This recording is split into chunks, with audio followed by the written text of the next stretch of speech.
तो मैं सुदीप सिंह आप सभी को अपने YouTube चैनल पर हार्दिक स्वागत करता हूं।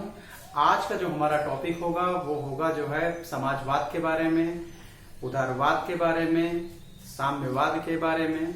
जो आपकी विचारधाराएं हैं ये कुछ इस पर थोड़ा सा कंफ्यूजन रहेगा, तो इसके बारे में डिटेल चर्चा नहीं करेंगे, थोड़ा सा ब्रीफ आज इसकी हम समीक्षा करेंगे कि इनके बारे में जानेंगे क्या होता है इस पे। जिन लोगों ने अभी चैनल को सब्सक्राइब नहीं किया है चैनल को सब्सक्राइब कर लें, और वीडियो छोटा होगा उसको पूरा देखिएगा। इस पे मैं बहुत ज्यादा नहीं समझाऊंगा, बस थोड़ा सा कि होता क्या है उसको आप शाब्दिक अर्थ या उसका थोड़ा सा मतलब समझे क्या होता है। तो देखिए, हम सबसे पहले शुरुआत करते हैं, उदारवाद से शुरुआत करते हैं। उदारवाद एक यहाँ देखिए, जिसे उदारवाद, वाद मतलब होता है विचार, एक आइडियोलॉजी, एक आपकी विचारधारा।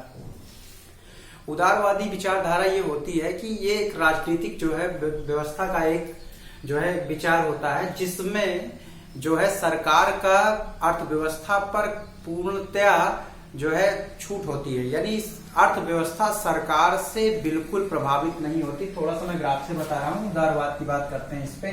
उदारवाद में होता क्या है कि इसमें जो सरकार होती है, सरकार क्या करती है, अर्थव्यवस्था दोनों क्या होते हैं, एक दूसरे से फ्री होते हैं, यानी सरकार का अर्थव्यवस्था पर नियंत्रण नहीं होता। यानी अर्थव्यवस्था को यहाँ पर क्या दिया जाता है, छूट दिया जाता है। यानी उत्पादन जो साधन है, उत्पादन साधन पर जो है सरकार का नियंत्रण नहीं होता है, सरकार का नियंत्रण बिल्कुल नहीं होता है। तो ये जो होता है वो आपका क्या होता है, आपका उदारवाद होता है। अब देखिए, इसकी जो हम परिकल्पना करते हैं कि ये कहां से इसकी उत्पत्ति हुई, तो इसके जनक माने जाते हैं जॉन लॉक। जॉन लॉक माने जाते हैं, यूरोप में इसकी जो है शुरुआत हुई थी। तो अगर हम मैप से बनाकर चलते हैं, वर्ल्ड का अगर मैप बनाते हैं, ये आपका दक्षिण अमेरिका, उत्तर अमेरिका, यूरोप आपका, ये रसिया हो गया, ये वाला मान लीजिए अफ्रीकन पार्ट, ये आपका यहाँ से। तो जिस तरह से आप बात करेंगे, यहाँ से ये आपका यूरोप है, यूरोप के बाद आपका ये रसिया है, रूस है। तो जिस तरह से आप देख लेंगे कि आप क्या करते हैं कि आप इस साइड अगर आप इस तरह से कर लें, जिस तरह से आप यहाँ देखिए पश्चिम से पूरब के साइड जाएंगे, उसी तरह से सभ्यताओं का इसमें जो वाद है, इनका जो आइडियोलॉजी है वो चेंज हुआ। उसी क्रम में मैंने बनाया है। देखिए, उदारवाद, फिर मार्क्सवाद, फिर ये कौन सा हुआ आपका समाजवाद, फिर कौन सा साम्यवाद। तो देखिए, सबसे मैप में इस साइड आपका पड़ता है यूरोप, यानी ये कहाँ की विचारधारा थी, यूरोप की। और ये आपकी जर्मन की, कहाँ की विचारधारा थी, जर्मन। आप यूरोप से यहाँ पे चलेंगे जर्मन, और इसके जो प्रणेता थे वो आपके थे मार्क्स, कार्ल मार्क्स आप कह सकते हैं, कार्ल मार्क्स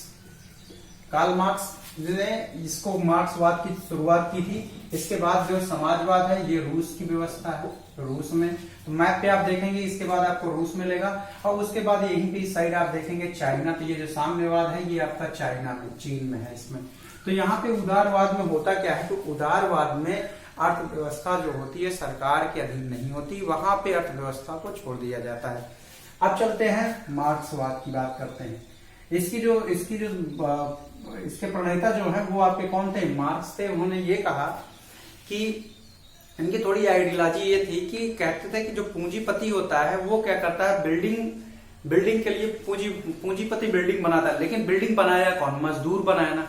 यानी उपभोग कौन कर रहा है, पूंजीपति कर रहा है, लेकिन बनाने में उस बिल्डिंग को बनाने के लिए उस बिल्डिंग को बनाया कौन, बनाया उसको मजदूरों ने। तो कार्ल मार्क्स ये कहता है कि विश्व के समस्त मजदूरों एक हो जाओ, ये जो पूंजीपति हैं ये आपके ही परिश्रम पे उपभोग करते हैं, तो इनसे इनका उपभोग जो है छीन लिया जाए।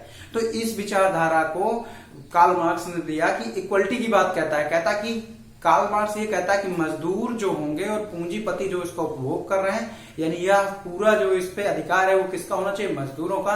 तो ये जो विचारधारा थी वो किसकी थी, कार्ल मार्क्स की थी, जो कि प्रैक्टिकली अगर आप देखे जाए तो ये प्रैक्टिकली पॉसिबल नहीं है इस पे, कि अगर पूंजीपति कोई पैसा लगाएगा उसके बाद अगर उसका क्या कहते हैं उपभोग मजदूर करेंगे, तो पूंजीपति पैसा लगाने से भी घबराएगा। तो यहाँ से थोड़ा सा प्रैक्टिकली नहीं था।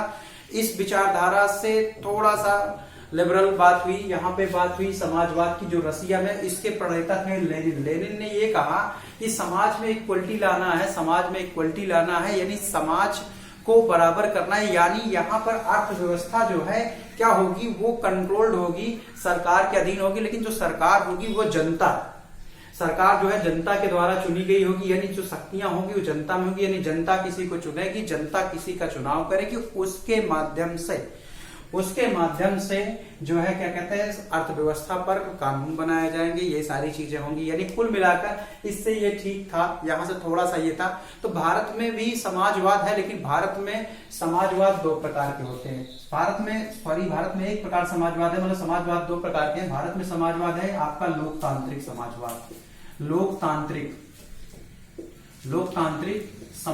लोकतांत्रिक समाजवाद जो ये था, इसमें भाईचारे की भावना होती है। इसके जो प्रणेता है वो जवाहरलाल नेहरू को माना जाता है। ये कहा जाता है कि हम क्या करेंगे, समाज में इक्वलिटी तो लाएंगे, लेकिन समाज में जो इक्वलिटी होगी वो हमारा संघर्ष ना होगा, उसका जो आधार होगा वो संघर्ष ना होकर आपस में भाईचारा होगा। अब चलते हैं, यहां से बात करते हैं समाजवाद के बाद साम्यवाद। ये इसी का रूपांतरण भाग था। साम्यवाद में क्या होता है कि जो सत्ता होती है, जो सरकार होती है, जो अर्थव्यवस्था, जो कंट्रोल होती है अर्थव्यवस्था, वो अर्थव्यवस्था कुछ निश्चित लोगों के बीच में जो है कंट्रोल होती है, कुछ निश्चित लोगों द्वारा सरकार चलाई जाती है, जिसके द्वारा अर्थव्यवस्था पे क्या होता है, कंट्रोल होता है। इसके जो प्रणेता थे वो माओ तसे तुंग थे इस पे। यानी बहुत छोटे में मैंने बहुत ब्रीफ में ये बताया कि आप थोड़ा सा ही समझ सकते हैं। फिर से मैं बता दे रहा हूं, उदारवाद में क्या होता है कि यहाँ पर जो होता है, यहाँ पर सरकार का अर्थव्यवस्था पर कोई भी किसी भी प्रकार का कंट्रोल नहीं होता है। यहाँ पर मार्क्सवाद में ये है कि मजदूरों और पूंजीपतियों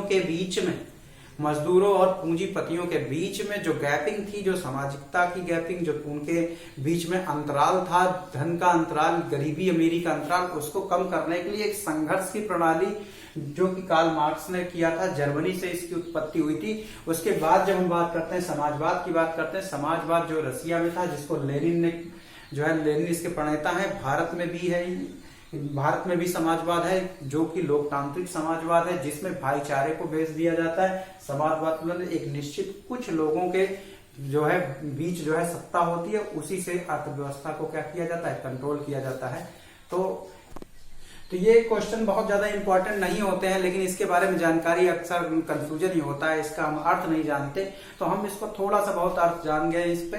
और जो लोग चैनल नहीं सब्सक्राइब किया वो चैनल को सब्सक्राइब कर लें। जितना मैं जीएस पढ़ाऊंगा उसका एक वीडियो क्वेश्चन आंसर वाला वीडियो भी आएगा, वो आप चैनल को सब्सक्राइब कर लीजिएगा ताकि आपको जल्दी से जल्दी नोटिफिकेशन मिल सके।